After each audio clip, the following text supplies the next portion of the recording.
What's up mga kanimal? Today is the day we turn over the sugar gliders sa DNR Biodiversity Management Office. So before we do that, need muna natin gawin yung daily monitoring routine natin dito sa rodent barracks natin. Ayan. So may bagong panganak lang na rat breeder kaya dapat natin i-check out.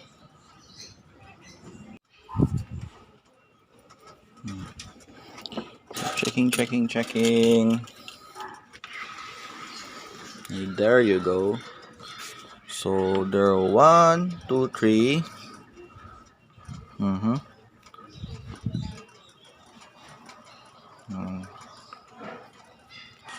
Busy sila nung dumede eh.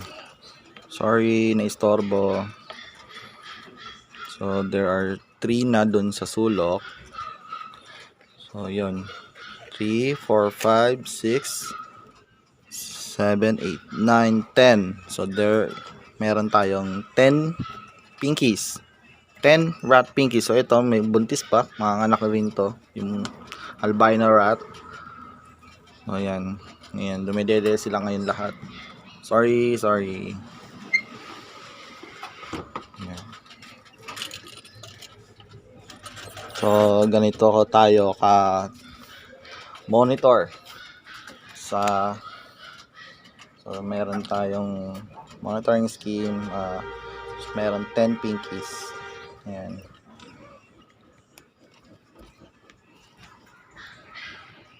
So there you go guys. Para sa mga meron dyang questions, feel free to comment down below. Baka sakaling makatulong tayo sa mga gustong magsimula ng rodent farming. Yun. Ayun mga ka-animal, we are already on our way to DNR Quezon City para i-turn over yung sugar glider. Ayan, kasama ko siya ngayon. So kung makikita nyo, ayan, natutulog siya kasi sugar gliders are nocturnal type of animals. So they are mainly active at night. Kaya parang kung nakita nyo yung video before, kagabi, ano siya, talagang active na siya kasi gabi na. Makulit na siya. Ayun. So sugar gliders are also omnivores.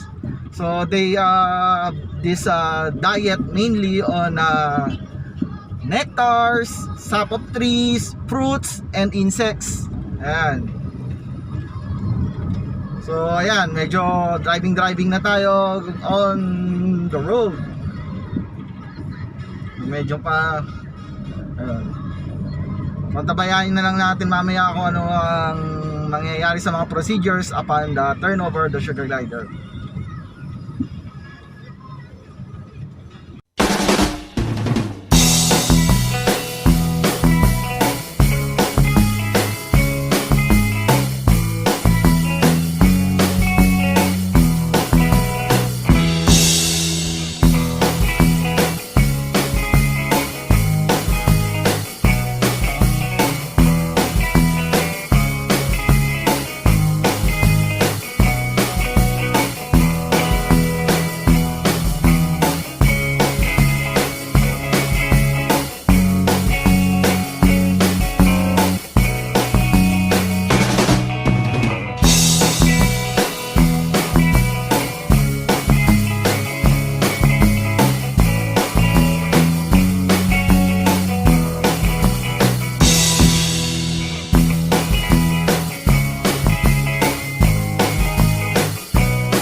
kanya saan tayo pwede.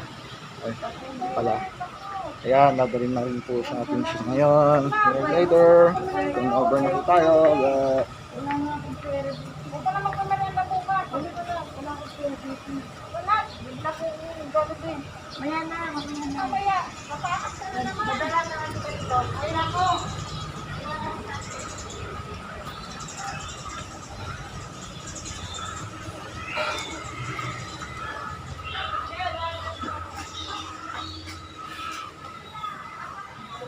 Okay po.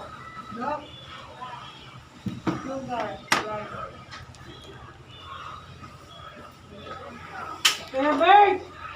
Sugar! Hello po.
Thank you po kuya. Kuya, okay lang. Ayan, mga taga-DNR po natin staff, sinabubuti natin itong mga tao dito. Salamat po. Salamat, sir. Yan, we are officially done sa pag-turnover ng Sugar Glider. So, may nakausap pa mga guard, sarado daw ngayon lang. Ninoy Aquino Wildlife Center. So, hindi tayo makakapasyal. Kulang ko sana yung Philippine Eagle. Ayan. Ayan. Ito mga stops natin dito, ang mababait natin stops sa DNR. Ito, yeah. On the road naman tayo to Makati City para mag-grocery naman. So ayun, kita-kits tayo ulit. So ayan, ito na yung mga routine na natin ng mga wildlife warriors. Ayan, serbisyo animal tayo.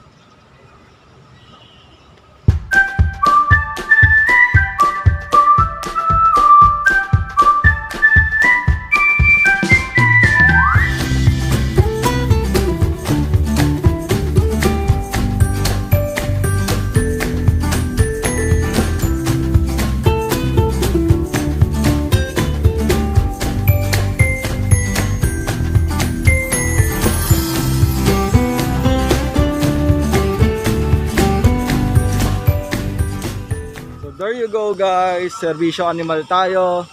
Follow our segments here in Animal Kapangit. Please like, share, and subscribe and be a wildlife warrior for life.